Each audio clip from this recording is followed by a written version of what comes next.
তো বন্ধুরা দেখো, আজ আমি ইঁচড় চিংড়ি খাবো। আমার বাবার বাড়ি থেকে নিয়ে এসেছিলাম। তো এই যে আলুটা ভেজে রেখে নিলাম, তারপর মশলাটা সব রেডি করা ছিল, ঝমঝম করে শুধু দিচ্ছি আর রান্না করছি। এই যে মশলাটা কষিয়ে এর মধ্যে আবার যে আমার চই ঝাল ফেভারিট জিনিস, আমার বাবার বাড়ির গাছ আছে চই ঝালের গাছ। এই যে ইঁচড়টা সিদ্ধ করে রেখে নিয়েছিলাম, সেটা আবার কষে নিলাম। এর মধ্যে আবার আলুটা ছেড়ে দেবো, এই যে আলুটা দিয়ে দিয়েছি।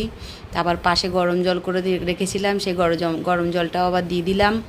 আবার চিংড়ি মাছটাও ভাজা ছিল, সেটাও নামানোর আগে এটা দিয়ে ঘি গরম মশলা দিয়ে গরম গরম একদম রেডি হয়ে যাবে এক্ষুনি ইঁচড় চিংড়ি। তো দেখো, এই যে নামানোর টাইম হয়ে গেছে, ঘি গরম মশলা দিয়ে আর লাস্টে কিছুটা চিনি দিয়ে ব্যাস রেডি গরম গরম ইঁচড় চিংড়ি। তো কে কে খাবে এবার চলে এসো তোমরা। তো চলো খাওয়া যাক, টাটা।